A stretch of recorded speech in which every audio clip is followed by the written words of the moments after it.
Hey there everybody, just doing a review for this TOPDON JS2000 portable jump starter. And so just taking a look at the box that the jump starter comes in. As you can see, this is the box that the unit comes in. I'll just move my camera up real quick. But yeah, this is the box. Over here on this side, it just tells you a few specifications of the jump starter. Right over here, just tells you a few protections that the jump starter has. And over on this side, just a few more specifications. And so this jump starter is able to jumpstart 8-liter gas engines and 6-liter diesel engines. It has a 59.2 watt hour capacity, or a 16,000 milliamp hour capacity. And yeah, there we go. That is the box for the jump starter. And taking a look at what's included in the box, you do get this carrying case, which is really helpful. I think basically all jump starters should have a carrying case like this, because it is like drop resistance. Like it's like pretty hard, not exactly too hard, and you can just place all the accessories that come with the jump starter into this carrying case. And yeah, overall just a really nice carrying case. Just place your jump starter in there, place the jump starter cables, and if this case just bumps around, it's gonna be fine. The jump starter is not gonna get damaged. And so yeah, pretty cool case. And also you of course get the jump starter cables, a USB-A to USB-C cable, and the manual right over here. And just taking a closer look at the portable jump starter itself, pretty decent size, I gotta say. It's not exactly large, considering that this is a jump starter. It does have a 9x4 by 1.1 inch form factor, and it weighs about 3 pounds. So yeah, I mean, there it is. Over here on this side, it does have the power capacity indicators right over here. You can just press the power button once to check the power capacity. I already wrote the review article for this, which is why I did some testing, and that's why it's at 25% right now. So yeah, I mean, I forgot to recharge it for this review video, but yeah, there we go.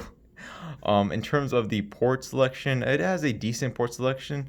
The most powerful port is this DC 5521 port that has I believe, a 16 volt 10 amp output, I believe. Let me just check the manual real quick, just to double check on that. So yeah, I mean, the DC 5521 port has a 16.8 volt 10 amp output. And so yeah, I mean, what I would do with this DC port is use I have it somewhere around here. Let me get this.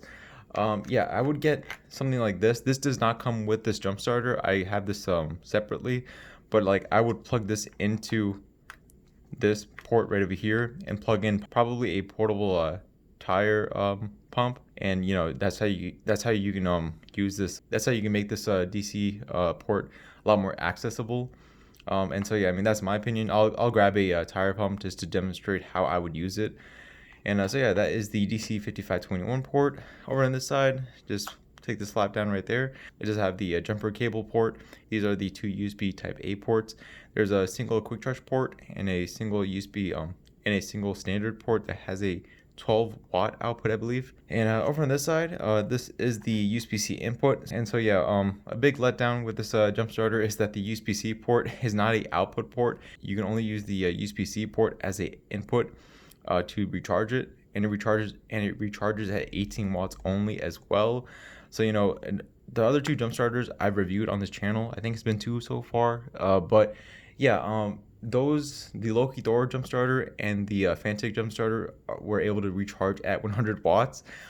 So this one is only able to recharge at about 18 to 20 watts, I believe, when I did do the recharging test, and I'll show you guys the recharging as well. Over on this side, this is the flashlight. I think to turn on the flashlight, you just gotta hold down the power button.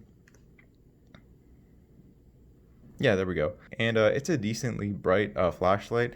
If you're stuck at night with your car not starting and you need to see what's happening, this flashlight is going to be pretty useful to use. Just press the power button again, just like that. It's going to start flashing. I think one more time. I think this is the SOS setting. And overall, decent jump starter. It does have a 2000. One thing I forgot to mention, it does have a 2000 peak current, and so that's what you're gonna want to start with. Like that's definitely a good starting point for a jump starter. I think it's gonna be able to jumpstart most vehicles. The higher the peak current, the higher the chance that the jump starter will jumpstart your battery. So yeah, I mean, I definitely 2000 peak current is a reliable enough current. That's my opinion, at least. And so yeah, let me go ahead and start testing out the ports real quick. Let me show you guys how to use the DC port. Then I'll move on to testing out the USB Type A port. Then we'll head on outside to test out how the jump starter actually works. And then I'll show you guys the recharging as well. All right, let's get to it. Alright you guys, so just back with the TOPDON portable jump starter, and so my bad, I kind of made a mistake in this case. So I did say that you could power a portable tire pump using this type of connection with the jump starter, and you can, but my specific tire pump is too powerful for this jump starter to actually run, because the DC port on this jump starter is rated at 16.8 volts and 10 amps. This tire pump is rated at 12 volts and 14.5 amps. So you know the amperage of this tire pump is way too much for this portable jump starter to handle. But you know, with that said, let me just go ahead and like just test it out to show you guys that this connection does work. You are at least able to power something. So I mean, this tire pump specifically though is too powerful for it to actually like run you know, optimally. But yeah, there we go. I'm just gonna press the power button right there, and as you can see, the tire pump did turn on the LED light. I'm just gonna go and turn it on to see what happens. Yeah, so nothing happened right there. Yeah, it's not enough power, obviously.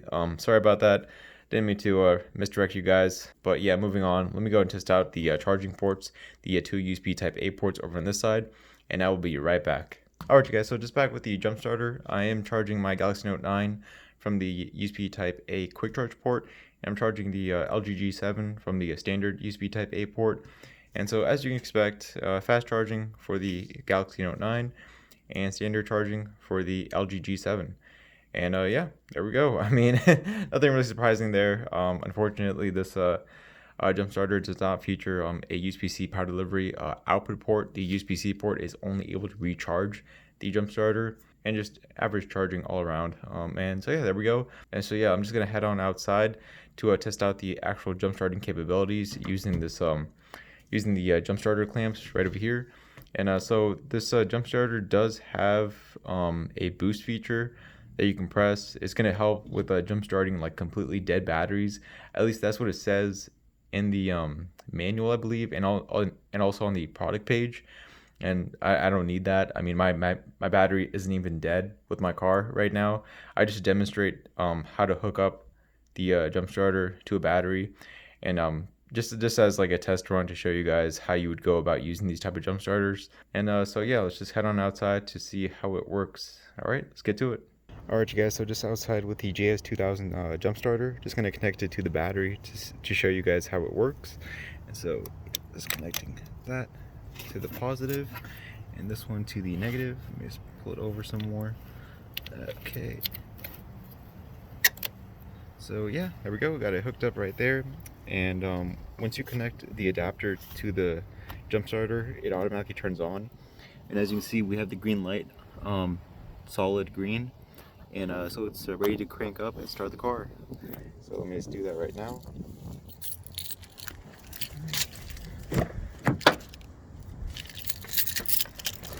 Okay.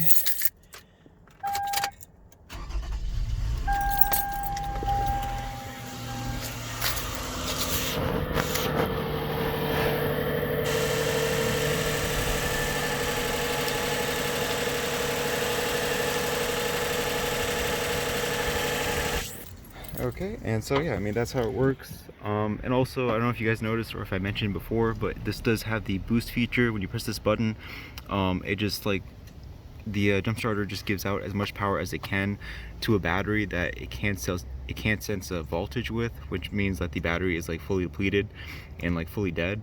And so yeah, this TOPDON jump starter does feature a boost feature to possibly jumpstart completely dead batteries. So yeah, that's what the boost button right there is for. All right, there we go.